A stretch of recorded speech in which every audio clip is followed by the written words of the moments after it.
Welcome to the deep dive, everybody. Today we are really focusing on a single source, and that is a conversation with Gregg Braden. Oh, yeah. Who, for those of you who might not know, is a geologist, but he spent years really diving into ancient texts and modern scientific discoveries. And this conversation, it's pretty interesting. It's kind of a blend of history and spirituality and even technology. And it asks some really thought-provoking questions. Yeah, it does. It makes you think about human potential. What are we really capable of? Yeah, exactly.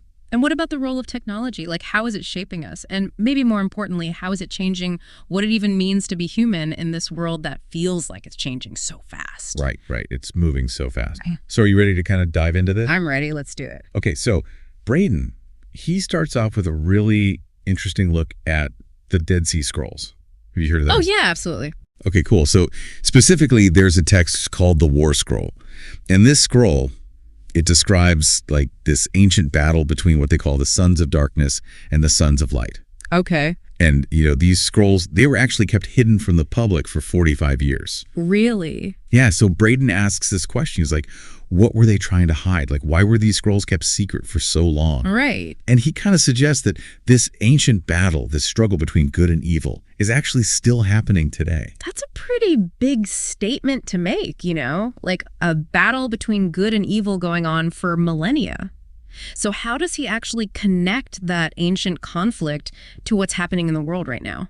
Well, he points to the year 2030. It seems like a pretty random date, but it's actually been identified by a bunch of different organizations like the UN and the World Economic Forum. And they all point to 2030 as like this significant turning point.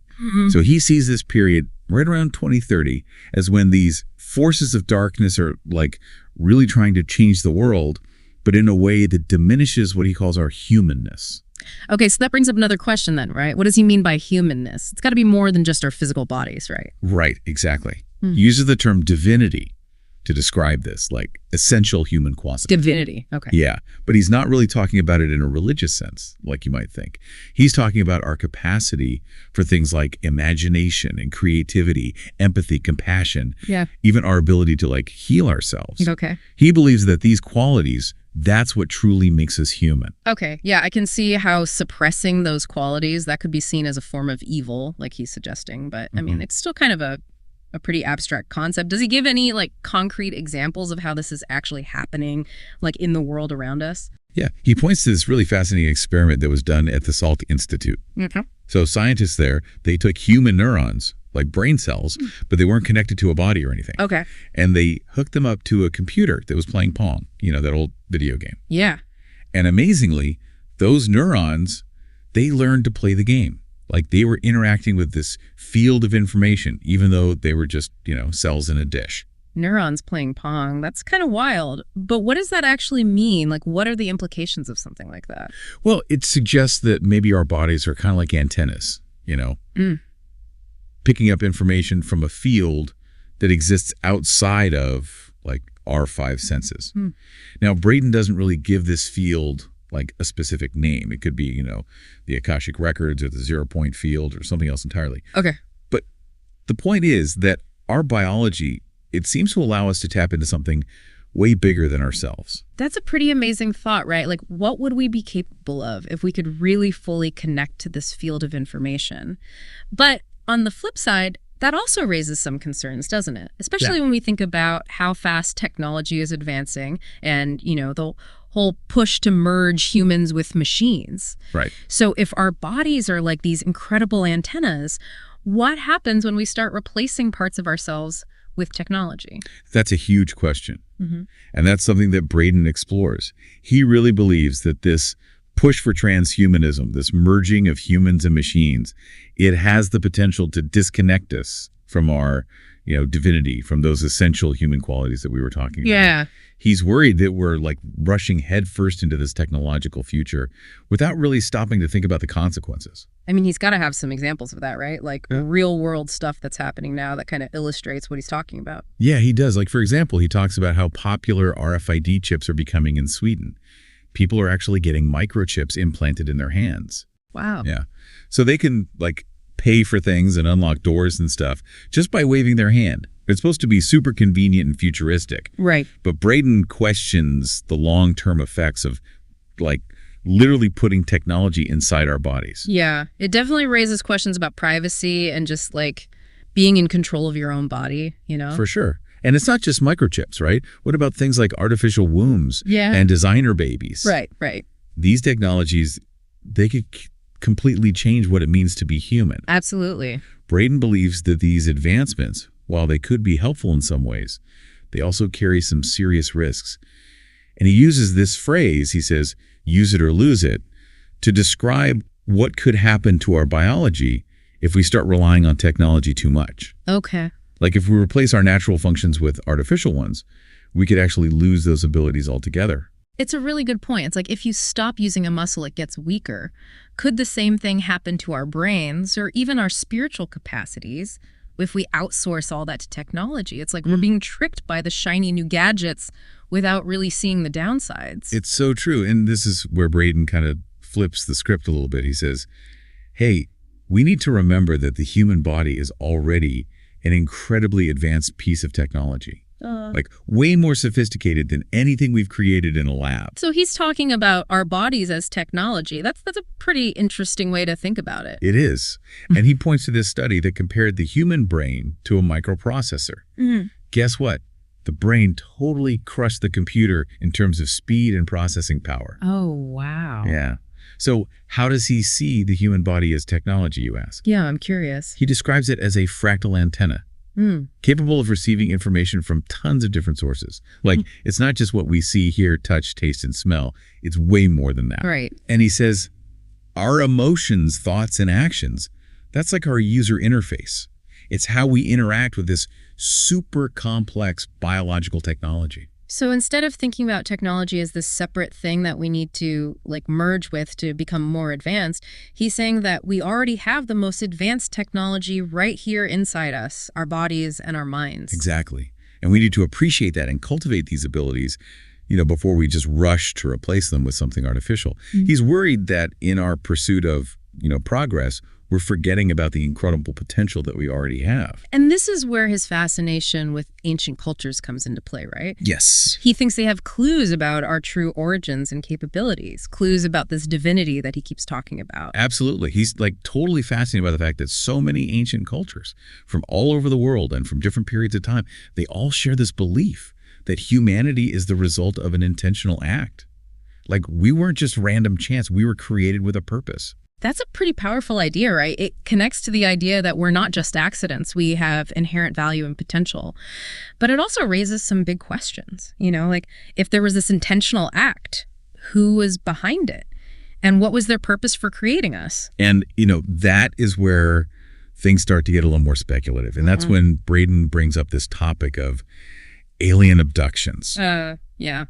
So Braden, he brings up the work of this guy, John Mack, who was a psychiatrist at Harvard. Okay. And Mack actually studied alien abduction accounts. Okay. And Braden suggests that maybe, just maybe, these accounts, even though, they're often dismissed as fantasy or delusion or whatever, maybe they actually offer some clues about like the very nature of humanity and, potentially like the consequences of the choices that we make with technology. Alien abductions, that seems like kind of a jump, right? Yeah. From ancient cultures and the Dead Sea Scrolls to alien abductions, it's a lot. It is a big leap. Yeah. It definitely pushes the boundaries of what people usually think about. But remember, like Braden's whole theme here is this idea that there's a battle for our humanness. Right. And, within that context, he's saying that these alien abduction accounts, maybe they're literal, maybe they're metaphorical, but maybe they're a warning. A warning about what exactly? Well, he talks about two main theories that came out of Mack's research. The first one is that these abductors, they're actually advanced beings from other planets. Okay. But they made the choice to, like, prioritize technology over biology, and now they really regret it. And they're trying to warn us, like, hey, don't make the same mistake that we did. Oh, interesting. So it's like a cautionary tale about what could happen if we just blindly embrace technology without thinking about the consequences. Exactly. The second theory, though, is even wilder. It says that these abductors are actually humans. Humans? Yeah, but from the future. Yeah. And these future humans, they've lost their humanness. They've lost their divinity because they relied too much on technology. Oh, wow. And now they're like traveling back in time, trying to reclaim what they've lost. or maybe even prevent us from making the same mistakes that they did. Wow, that's pretty intense. So whether it's aliens regretting their technological choices or future humans trying to get back to their roots, both of those theories really support Braden's idea, right? That there's something really special about being human that we need to protect. And it makes you think, right, like, what do we think progress is? Is technology always a good thing? Totally. That's the big question that Braden wants us to think about. It's not that he's anti-technology, right? But he's saying, like, hey, let's be careful about the choices that we're making. Let's think about the long-term consequences, especially when we're talking about, like, merging technology with our bodies and our minds. Like those artificial wombs and designer babies he was talking about. Exactly. Like, what happens to our understanding of family and parenthood, and even, like, what does it mean to be human if we start messing with our biology at that level? Right. It brings up all these ethical questions, you know? Like, if we can choose specific traits for our kids, are we playing God? And if we are, is that a good thing or a bad thing? Totally. It raises concerns about, like, eugenics. Could people be discriminated against because of their genes? And it's not just about physical traits. What if we can manipulate genes that affect personality or intelligence? Where do we draw the line? Right. It's like this slippery slope, right? Like, if we start down that path, where does it end? It really makes you think. And, you know, it goes back to Braden's point that we're being conditioned to think that we're flawed, but we need to be constantly improved and upgraded. Like, we're not good enough as we are. Yeah, that's a really good point. And I think a lot of people struggle with that. Yeah. And Braden's saying, like, what if our imperfections, what if our vulnerability, what if those are the things that actually make us human? What if embracing those things instead of trying to erase them, what if that's the key to our true potential? I love that.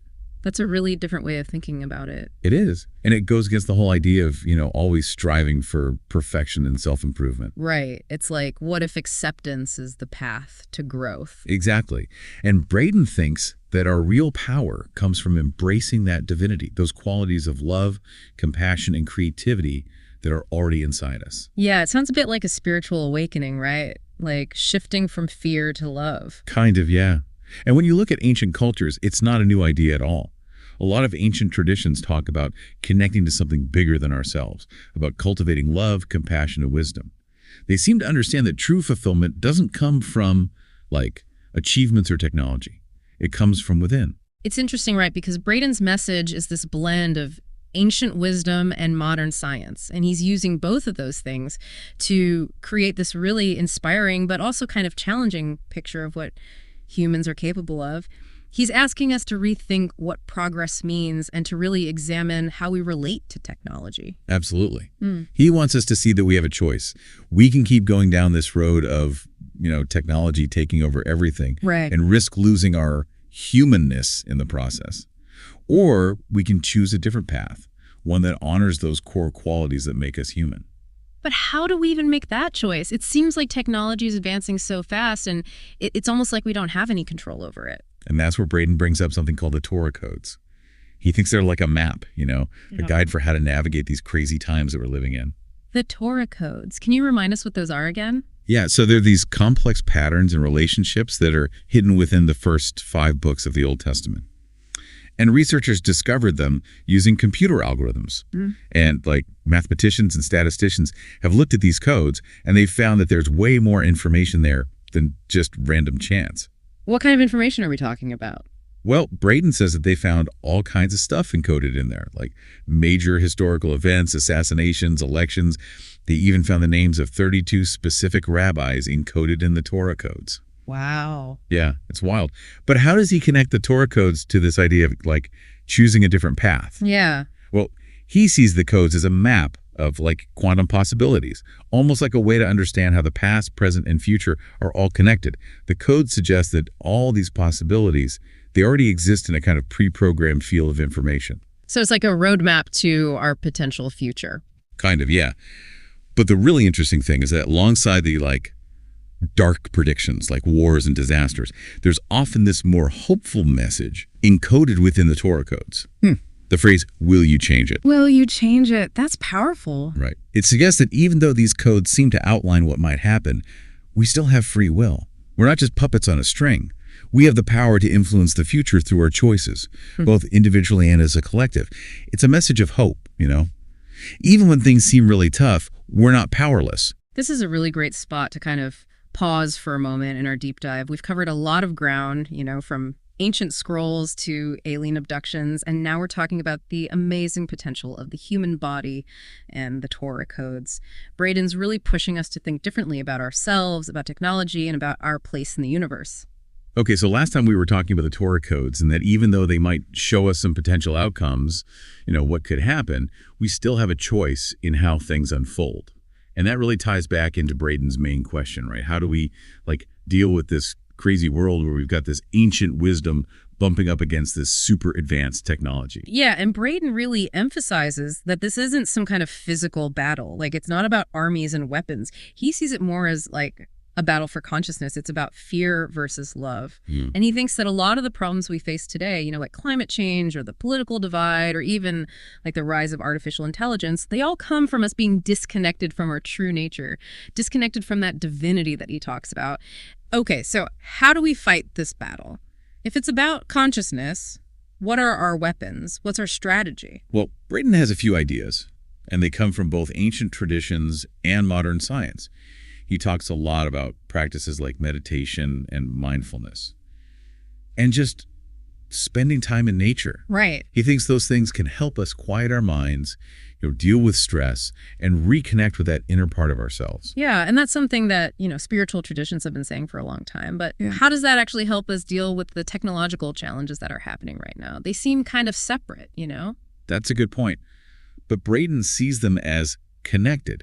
He actually thinks that technology, if we use it the right way, can actually support our spiritual growth. For example, he talks about how virtual reality could be used to create these immersive experiences that could help us connect with our emotions and explore different states of consciousness. So it's not about rejecting technology altogether. It's more about figuring out how to use it in a way that's good for us, right? Exactly. And he also talks about the power of intention. He believes that our thoughts and beliefs actually shape our reality. If we're focused on fear and lack and limitation, then that's what we're going to experience. Okay.